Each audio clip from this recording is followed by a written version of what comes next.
Hello again. We are Chris Lee and Blake Lovell of Southeastern 16 ready for football power rankings. Entering week 6, we start from the bottom. Blake, let's get right into it. Our number 16 team is. Well, this isn't Jeopardy where we're winning a lot of money for this one because it's Mississippi State, who, again, as we mentioned in Saturday night's reaction show, played better than expected, or at least kept the game closer than expected at Texas. But unfortunately for the Bulldogs, sitting here at 1-4, going to the bye week, and then their next game comes in Athens at Georgia on October the 12th. Yeah, it's a season where they're rebuilding. You were hoping for progress. You've got a quarterback out for the year. I think that was progress. They were competitive for a half and then some. I think that's all you can ask at this point. Number 15, Blake. The Auburn Tigers, who are certainly coming in very disappointed when it seemed like they were about to get over the hump. That did not happen because Oklahoma made the furious rally after the one mistake. We kept saying going into the game, Auburn could not make mistakes. They made it at the wrong time. And now for the Tigers, a team that, talk about a difference in being, 3-2 right now versus 2-3, knowing that your next game is on Saturday at Georgia. Then you got to go to Missouri after the bye, still have to go to Alabama and so forth.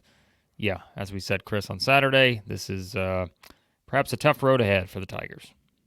Yeah, for Auburn, it's simply turnovers. You look at the power rankings nationally, there's an 8-point spread between what some of the rating systems view of Auburn in terms of how good of a team it is or isn't. And that just based on how much do you put into stock the turnovers matter and how much do you not count them. Boy, Auburn still can move the ball. Saw some great things out of that receiving room Saturday, but Peyton Thorne made one critical mistake, and that was what is it for Auburn. Number That will do 14. it. Yeah. Yeah, and that did it. Number 14, Florida Gators. Yeah, Florida kind of stays here in the same spot. I think, I don't know how you separate Florida and Auburn right now necessarily. But, yeah, the Gators are here getting ready for a non-conference game against UCF on Saturday. The difference in Florida and Auburn, I think Florida's got two quarterbacks that can play. Now, defensively, I'd take Auburn, but quarterback play, your most important position on the field. That's how I distinguished it. Both have had some very frustrating losses to this point, so similarities there for sure. All right, number 13 is Vanderbilt. The Commodores coming in off a bye, and they will now host Alabama this week. So big challenge ahead for the Commodores, who have been better than expected to this point, but step up in competition this week against the Tide. Yeah, nothing to add here. Vanderbilt goes to Kentucky after this one, so schedule not getting any easier for the Commodores. Played well at Missouri, so maybe build some momentum coming off of that one. So we'll see what happens against the Tide. All right, number 12, Arkansas. The Hogs, as we know, were right there with a chance against Texas A&M. Lose that game 21-17 after a win at Auburn the week before. Now they're going to host Tennessee on Saturday. And for the Hogs, Chris, that one, really, you said it, I think, on Saturday night. They are about 2 plays away from being 5-0 right now, but we could play the what-if game with a lot of teams. And for the Hogs, they are not 5-0. They are 3-2. They got a lot of variability depending on how well Taylen Green does or does not play. Again, got to be more efficient, got to be better with decisions. Like if you get one of those games where he comes out, he's making all the right reads and all the right throws, they can beat a lot of teams in this conference. But when he's not, this is kind of where you settle, where we got him. All right. Well, the grind begins here for our number 11 team, which is South Carolina. Now, I know there are going to be some people, Chris, that are going to say, well, why is South Carolina here at 11? Because we haven't seen a certain team that South Carolina shellacked in Lexington just yet. But, of course, we'll get to them shortly after a big weekend for that particular team. But South Carolina comes off the bye, and now, as it stands at the moment, they will play 4 straight games against top 25 teams. They host Ole Miss on Saturday, then they go to Alabama, then they go to Oklahoma, then they host Texas A&M in early November. Well, look, I did flip South Carolina in the next team for reasons that will become obvious, but there's also an issue of current roster situation. I presume Lenore Sellers will play this week, but still a little bit of an unknown of what it looks like week to week. We've seen the flashes, and you've also got the Rocket Sanders situation. So, Yeah, I mean, yeah. Again, they can have an argument because of what they did against our number 10 team, which is Kentucky, who makes the jump up after the win at Ole Miss. I mean, I feel like, that was not surprising. As always, it's a composite staff ranking. Everybody moved Kentucky up after the win at Ole Miss. And again, how could you not? They just beat a top 10 team on the road. And that defense, as you have said many times, Chris, could be the thing that not just keeps Kentucky in these kind of games, but now proving they're able to win these kind of games. Blake, we said as of last week, I thought there were about 5 teams in this league that there was about a field goal that separated them. And of course, that's Ole Miss, Tennessee, Georgia, Alabama, Texas. Now, we can have that conversation again about Ole Miss a little bit later, but that's what I thought going in. Kentucky has now beaten one of those teams on the road and lost to another one by 1 point. So South Carolina was one of those games that just they got wrecked that day, and it is what it is. But that also those 2 games since show you what Kentucky can potentially be. And I think in Lexington, you got to be a little excited as you wake up on Monday morning. Tell you who else is excited. The number 9 team, Oklahoma, as the Sooners went to Auburn and pull out the improbable victory there on the Plains. And again, we talk about the difference in just a couple plays. We mentioned earlier with Auburn, with kind of Auburn making the mistake that allowed Oklahoma the victory. But it is kind of one of those now where you look at the Sooners sitting in a very nice spot, even though we picked apart some of the things that they were struggling with early on. But here they are at 4-1 on the season, get the off week, and then get to play Texas in the Red River rivalry on October the 12th. Well, you know who your quarterback is going into the bye week. That's Michael Hawkins, who made some big plays late that game. So maybe you rest some hopes on you get some guys healthier through the bye. You certainly got a receiver room that's been decimated. Maybe you get healthier on the offensive line.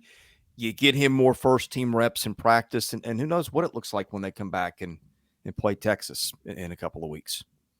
Chris, you know what? I will bet you that I know who the number 8 team is in our power rankings this week. But before I reveal it, I'm going to tell you about how you could bet on that same thing, because BetOnline is the world's most trusted betting platform, your number one source for everything football, every stat, every matchup, live odds, and spreads to bet on during the games. If you know your stuff, get on that $200,000 mega contest we keep telling you about. Pick 5 games against the spread every week for your chance at weekly prizes and a share of $200,000 when it's over. Go play some blackjack or poker at the casino online there. Plus, they got over 150 slots games. Head to their website today to get on the action. Bet online. The game starts here. All right, if you placed your bets and your bet was on the Texas A&M Aggies, you were winning some money because the Aggies are sitting here at number 8. And like we mentioned a minute ago, get the win over Arkansas. And now get a big game coming up at Missouri. Or at home against Missouri. Yeah, we said the last week or two we weren't sure what A&M is, and I think we're getting clarity. I think they're a good team, not a great team. I think that the defense is very good. It's not elite, but it's very good. And I think that they run the ball well enough to just keep games close. This feels like a team where the variance, Blake, isn't going to be huge week to week. I feel like they're probably not going to get blown out by anybody, but for the most part, they're not going to blow out a lot of teams either, which is a lot like it went under Jimbo Fisher. They just didn't win the close games. But I feel like we're starting to get a little clarity. I think their upside is limited, but I think they're good because they've got that ball control running game. They got mobility at quarterback, and the pass rush has started to show up. We mentioned very winnable road games remaining on Texas A&M schedule at Mississippi State, at South Carolina, at Auburn. Home games against the toughest teams remaining, Missouri, LSU, and Texas. So schedule sets up, like an SEC schedule, but I think it's better than most when you look at it on paper here for the Aggies. All right, the team that they are just glued to this number 7 spot. Yeah. I feel like LSU has been here forever, but LSU stays at number 7.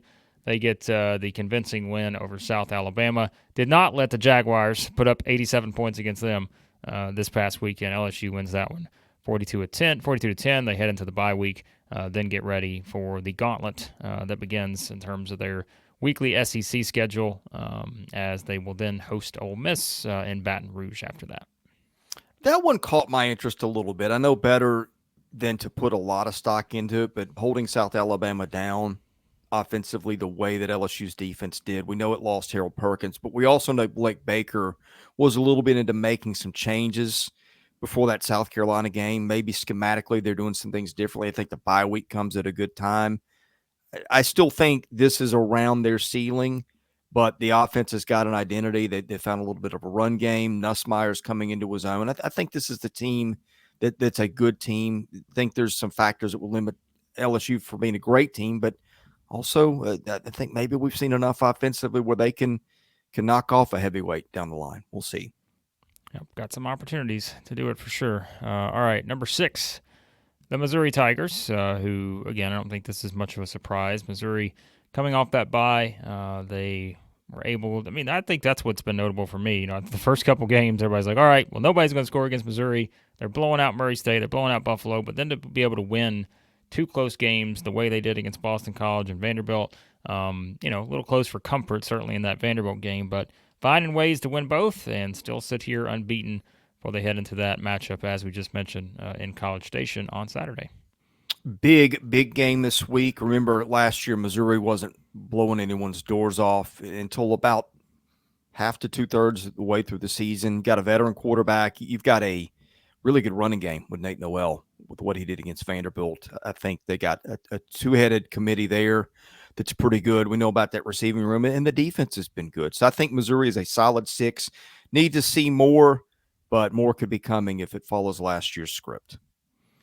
All right, we get to the top 5, and I think we may have a change in every spot this week in the top 5. Potentially, Wow. I'm trying to remember what it was. I think that's right. I think everybody has flipped spots in the top 5. I'm pretty sure. So here we go.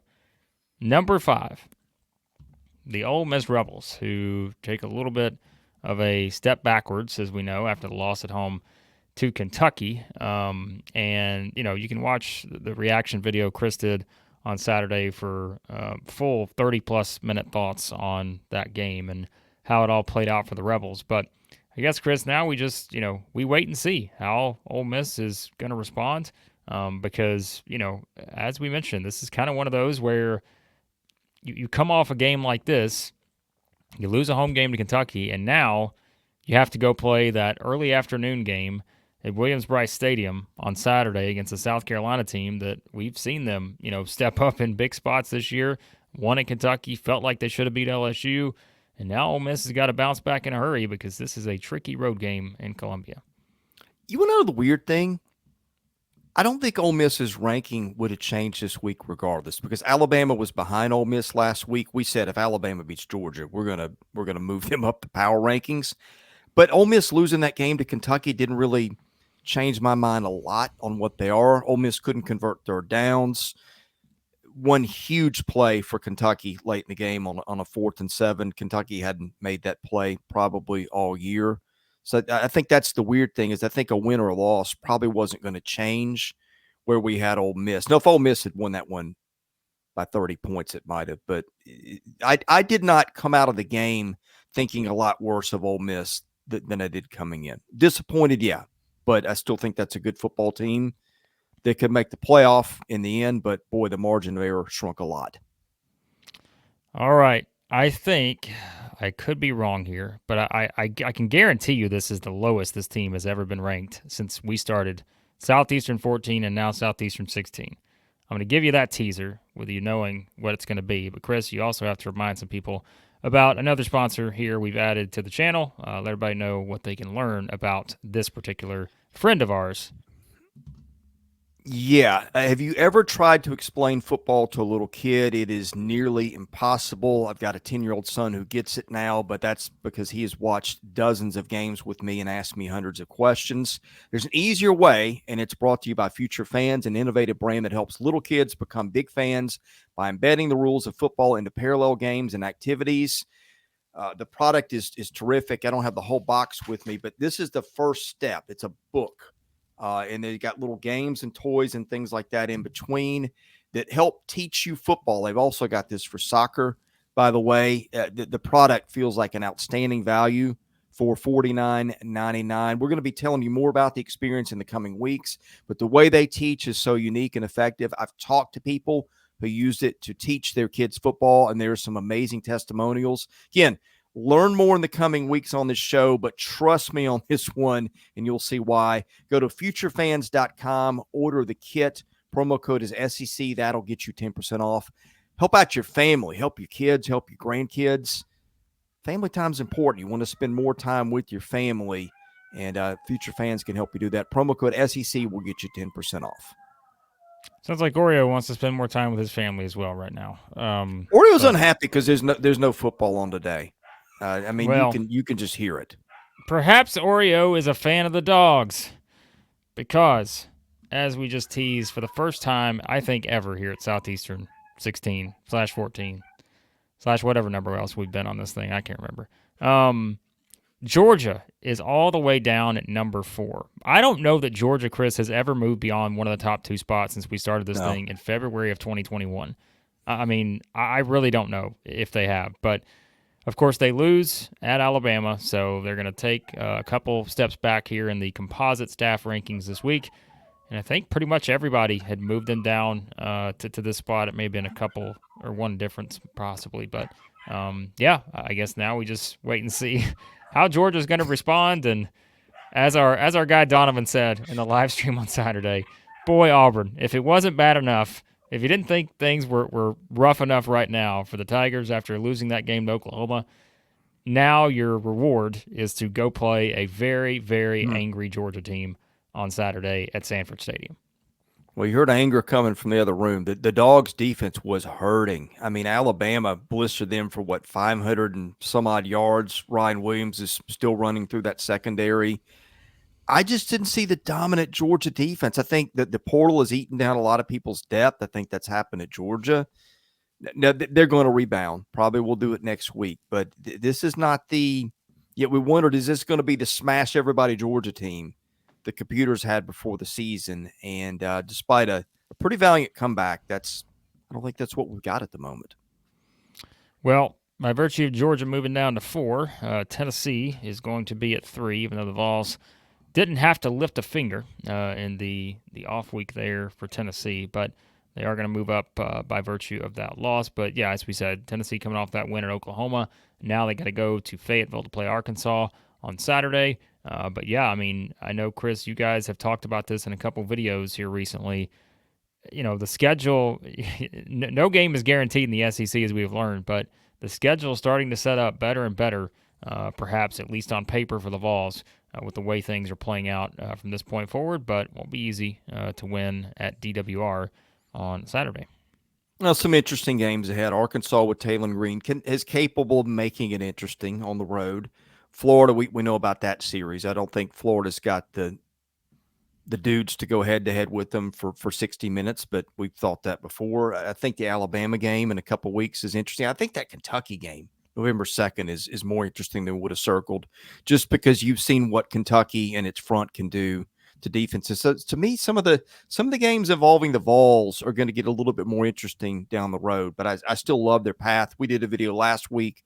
We talked about their chances for the college football playoff having gone way up, but the opposition is going to get a little tougher here in a couple of weeks, and I'm very interested to see how that goes.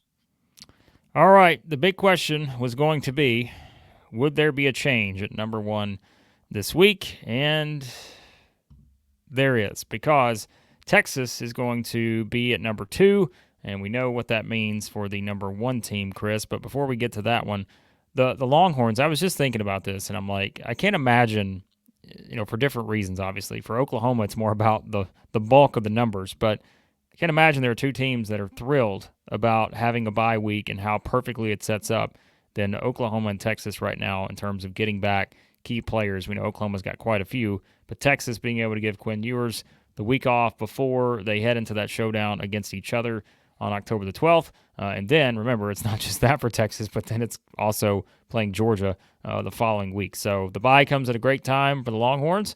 And, here they are at number 2, getting ready for the Red River rivalry next week. Yeah, impressed with Tennessee and Texas, but neither of them have faced a really good offense yet. Texas knew it could kind of coast against Mississippi State. Probably left something in the tank for that, but ultimately pulled away at the end when it mattered. And look, I don't think I think Texas could have beaten Mississippi State by 60, and we were going to rank Alabama one anyway. Well, that is what happened. The Tide move up to number one for the first time this season, and of course comes off the heels of a thriller against the Georgia Bulldogs and Alabama. Chris, for all the, I guess I can remember way back many moons ago that people were writing off the Tide. This was the fall of the dynasty. It was all over after Nick Saban retired. Kalen DeBoer, what was going to happen? Well, Alabama has started 4-0. They have scored at least 41 points in every game they've played this season, and that's not even the best stat. The best stat is what you said earlier. They scored 40-plus points against Georgia, and so a feat that is not easy to do. The Tide head to Nashville to play the Commodores this weekend. Alabama is averaging on offense 7.7 yards per play. And I think the thing that we wondered about them coming into the season is, did Alabama have the superstar power that it did in past years? And I still don't think it does across the board with the number of names. But I think you could argue Alabama's got the best quarterback in the country in Jalen Milroe, potentially, with what he can do with his feet. And my goodness, Ryan Williams. Do yourself a favor. If you've not seen the 2 catches Ryan Williams made that made highlight reels this weekend, which if you're watching this far, I can't imagine you haven't. But that started to put a little bit of an answer in that column. Was just super impressed with what they can do. Jalen Milroe, when you can make the Georgia defense look like that at times, you were a legit Heisman candidate. And, just came out very excited to see how Alabama finishes this season. Glad you mentioned that because no longer is Jalen Milroe just a Heisman candidate. Per our friends at BetOnline, Jalen Milroe is now your favorite to win the 2024/25 Heisman Trophy. His odds plus 250. The next closest is Travis Hunter plus 500. Cam Ward at plus 550. So bit of a gap there between Jalen Milroe and the field, and no doubt right now after that performance, Chris, it is certainly worthy of moving him up way ahead of his SEC counterparts. Nico is at plus 950, Jackson Dart plus 1,800, Quinn Ewers plus 2,500, Carson Beck has also gone back to plus 2,500 there. Yeah. For my money, best quarterback in the league. I know there'll be some people that have some arguments, and it could play out differently through the season. We got some talented kids in this league. There you go. SEC Power Rankings, Week 6 in the books. All right, we got predictions coming up this week. We've got videos on maybe on your team. We're going to do some special sessions with some people that cover some teams in this league. We'll have some basketball content. We'll have even a little bit of baseball content this week. Best way to get all that is hit the subscribe button. That's free. Enable your notifications so you know when we have content. Hit the thumbs up button if you don't mind. That helps our analytics, helps us get seen. And tell a friend. And if you're interested in advertising, we get millions of views a year. Caroline.Smith at Southeastern14.com.